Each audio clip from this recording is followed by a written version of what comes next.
Welcome to AF Tales. Today's story is about a man who gets humiliated by his girlfriend's empowerment friend group, then uncovers that their whole empire is built on fake metrics and a retreat scam. As you listen, ask yourself what you would do if you realized the people preaching success were selling lies. My girlfriend said, "If you can't handle strong women." I replied, "I'm out." Then I broke up, audited their empires, traced bot metrics and shell sponsors, published the receipts, and I just watched as their $45,000 retreat collapsed in 72 hours. Look, I'm still a little shaky writing this because I didn't expect my relationship to end with me publishing an evidence file on the internet. But here we are. My name is Evan. I'm 31, and I'm a software engineer at a renewable energy startup in Austin. I come from a working-class family in East Texas. My dad is a mechanic. My mom works for the school district. I'm not flashy. I drive a 10-year-old Honda, and I've always thought social media is basically performance art for insecure people. I'm good at my job, I make decent money, and I thought that was enough. I'd been dating Kayla for 6 months. She's 29 and runs a lifestyle Instagram with about 30,000 followers. When it's just us, she can be sweet and fun. But around her friends, she turns into someone else. Someone who laughs when people tear me down and acts like she's embarrassed that I exist. 3 weeks ago, Kayla invited me to meet her inner circle at a fancy rooftop place in Austin. She'd been hyping these women up for months. Harper, who hosts an empowerment podcast called Unfiltered Queens. Tessa, the fitness entrepreneur. Lydia, the successful attorney. And a couple more friends who all had the same vibe: expensive outfits, loud confidence, and the kind of smiles that don't reach their eyes. Kayla told me, word for word, these are women building actual empires while most guys our age are still playing video games and living in their parents' basements. I should have noticed the first red flag right away. I walked in and realized I was the only boyfriend there. 5 successful businesswomen, 1 software engineer, and all eyes on me like I'd crashed their board meeting in flip-flops. Harper didn't even wait for me to sit down. She looked me up and down and said, "So Evan, renewable energy coding. That's cute.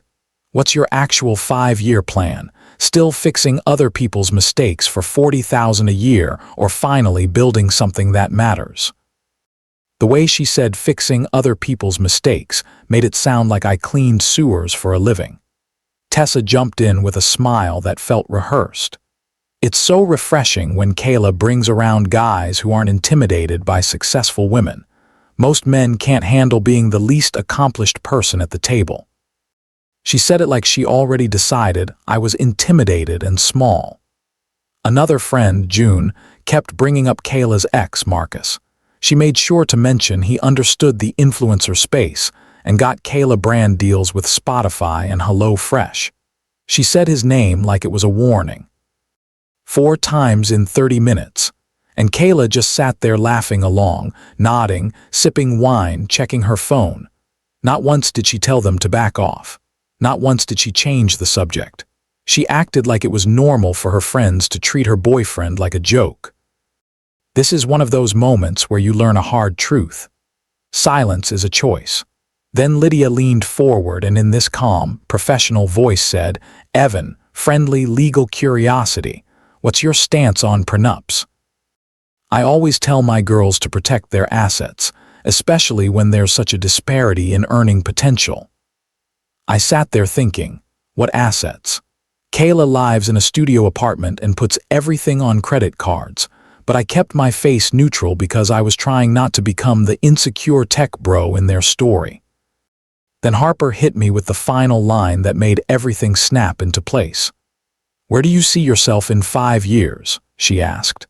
"Evan, still fixing other people's mistakes for $40,000 a year, or finally making the kind of money that could actually support someone like Kayla?"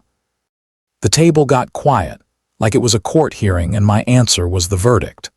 Kayla looked like she wanted to disappear into her chair, but she still didn't defend me. I looked around at these women who spent an hour treating me like a charity case, and I felt something click in my head. I said calmly, hopefully somewhere with fewer insecure people pretending they're fulfilled. You could feel the air change. Harper's face went through shock, rage, and calculation in about 3 seconds. Tessa actually gasped. June started typing fast on her phone like she was live reporting the moment. Kayla hissed under her breath, "What is wrong with you?"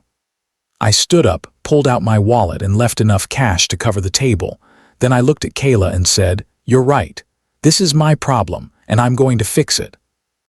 The Uber ride home was silent, except for Kayla muttering about how I embarrassed her in front of the most important people in her life. She said if I couldn't handle strong women, that was my own insecurity. I didn't argue. I didn't debate. I just listened. Because here's what she didn't know. All night, my brain had been flagging inconsistencies. The way they name-dropped brands but never explained what they actually did. The way they talked about revenue and growth with zero specifics.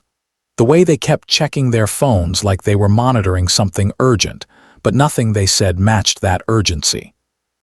These weren't successful entrepreneurs. These were people performing success really, really well. And when Kayla told me my discomfort was my problem, she was right in a way she didn't mean. My problem was that I'd spent 3 hours with frauds and smiled through it. My problem was watching my girlfriend laugh while her friends tried to tear me down. My problem was thinking I should take abuse to keep the peace. So I went home, opened my laptop, and started fixing my problem. A quick micro commentary here, because it matters.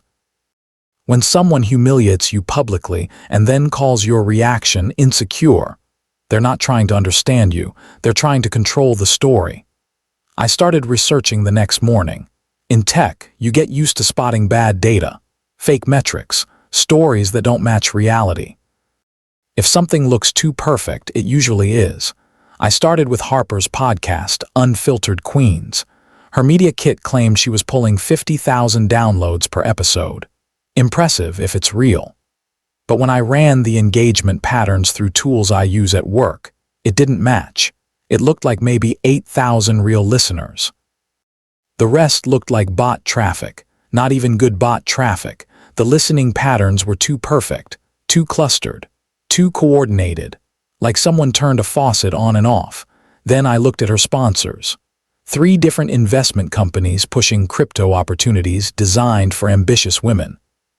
When I traced the registrations, those companies shared the same Delaware address, were formed within months of each other, and had near-identical corporate structures. I'm not saying every crypto sponsor is a scam. I'm saying when 3 different companies look like the same template, you should ask why. Then I moved to Tessa's supplement empire.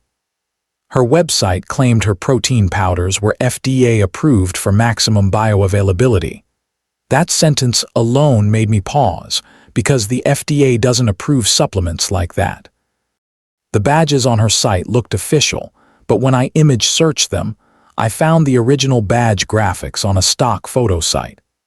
Her business registration was recent, with no manufacturing licenses, no facility registrations, no lab analysis reports I could find. Just big claims and pretty packaging. At this point, I could have walked away. I could have said, not my circus, not my problem. But then Kayla forgot something important.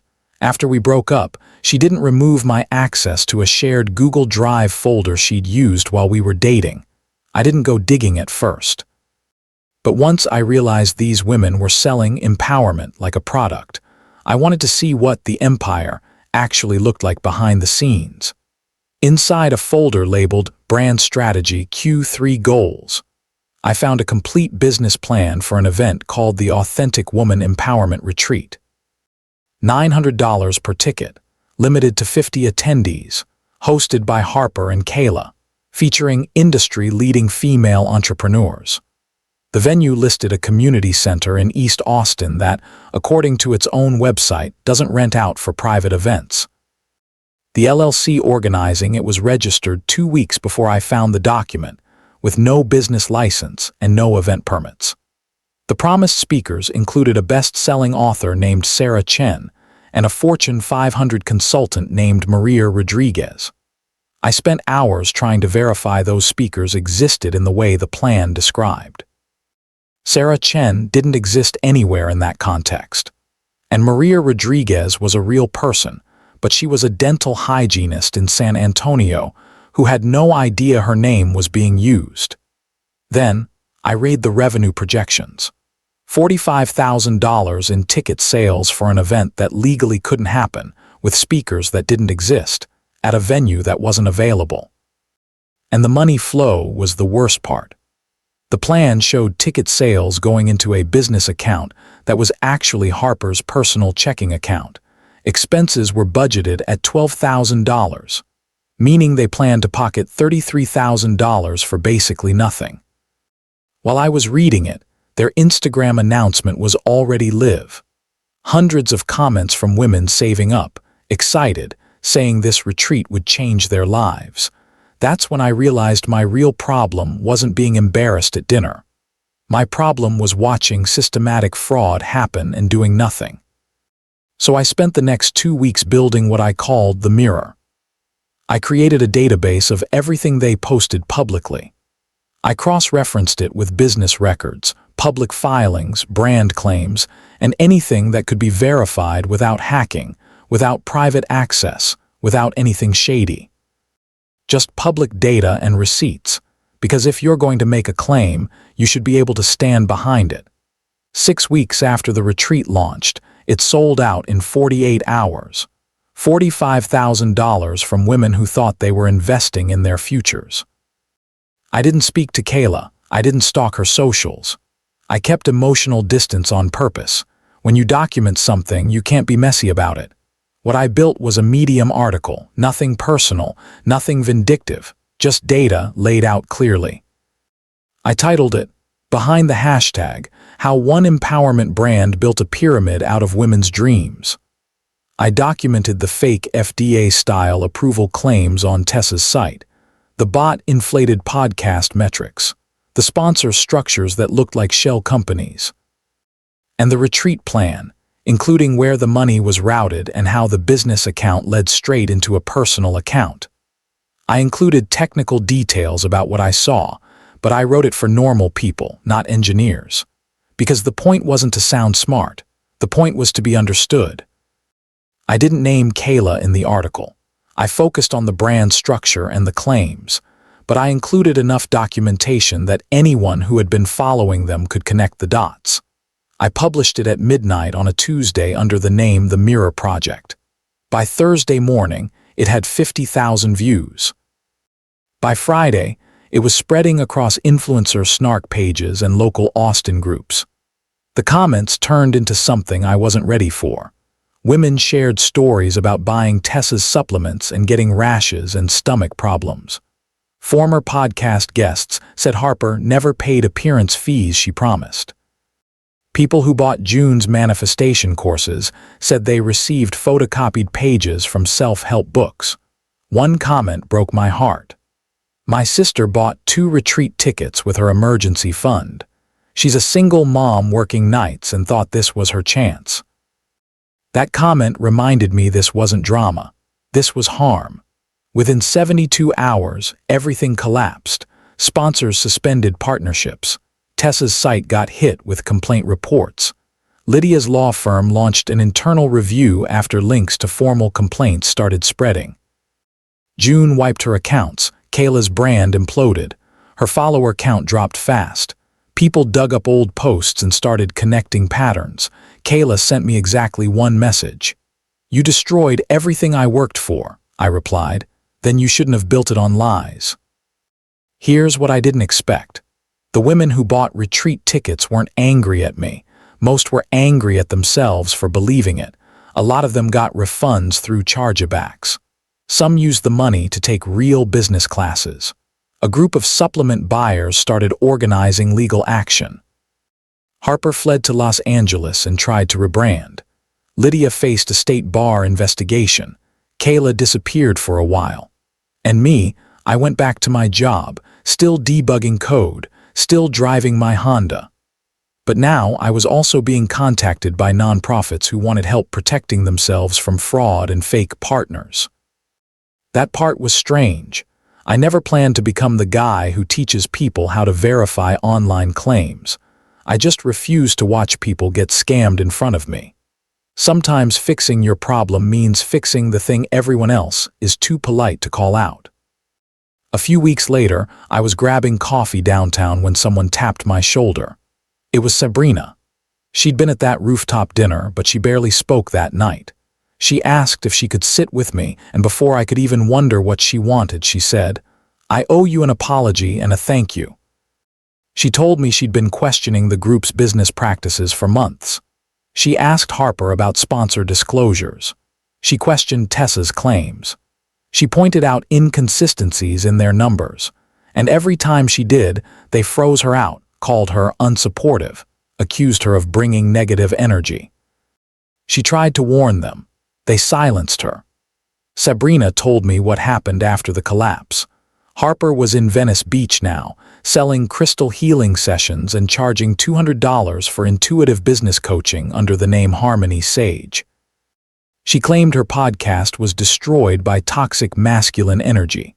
Last she heard, Harper had almost no real followers and was barely holding it together. Tessa filed for bankruptcy. Tests found traces of undisclosed stimulants in her supplements. Her insurance dropped her. She was working at a gym now, telling people she was rebuilding from an authentic place. Lydia was suspended from practicing law for 18 months. The investigation uncovered issues that went beyond what I documented. She pivoted into real estate and started posting about reinvention. June moved back home and started waiting tables, but Sabrina said June was taking acting classes and seemed genuinely happier than she'd been in years. Then Sabrina handed me a folded piece of notebook paper, a handwritten note, dated 3 weeks earlier. "Thank you for holding up the mirror. I hated you for destroying my life. Then I realized you gave me a chance to build a real one." It was from Kayla. Sabrina said Kayla moved back to Houston. She deleted everything except a private Instagram with a tiny circle. She started working at a nonprofit that helps women escape financial abuse. She was going to therapy twice a week, and she personally refunded money to women who bought retreat tickets. I folded the note and put it in my jacket pocket. I didn't throw it away. I didn't frame it. I just let it be what it was. Sabrina asked if I regretted exposing them. I told her the truth. I regretted not doing it sooner.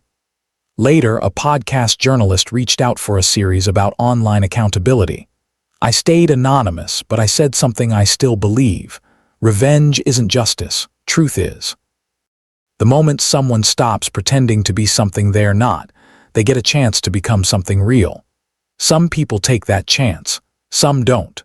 I still write code for renewable energy systems. I still drive my old Honda. I still think most social media is performance art for people afraid of being ordinary. But now, I also teach workshops on how to verify online claims, how to check business registrations, how to spot fake testimonials, how to tell the difference between confidence and proof. 1 month ago, a woman reached out because her daughter wanted to spend a college fund on an empowerment mastermind. I spent a few hours showing her how to research it properly. The program turned out to be run by people with a history of fraud. Her daughter is at UT now studying actual business. The most unexpected part is this. A group of women who lost money to the retreat started their own legitimate coaching group. They're using everything they learned about fraud detection to protect other women from scams. They asked me to speak at their first workshop. Kayla once told me if I couldn't handle her friends, that was my problem. She was right. Sometimes solving your problem means refusing to enable someone else's. Lesson 1. If someone humiliates you and calls your reaction insecurity, they're trying to control the narrative, not build a relationship. Lesson 2. Real success can explain itself. Fake success gets angry when you ask for details. Lesson 3. Empowerment that relies on deception is just exploitation with better branding. Lesson 4. Documentation is powerful when it's calm, factual, and focused on harm, not revenge. Lesson 5. If you got fooled by a polished scam, you're not stupid. You're human. The best response is learning the tools to protect yourself next time. What would you have done after that rooftop dinner if your partner laughed while her friends tore you down? And if you discovered a scam in progress, would you walk away quietly or hold up the mirror like Evan did?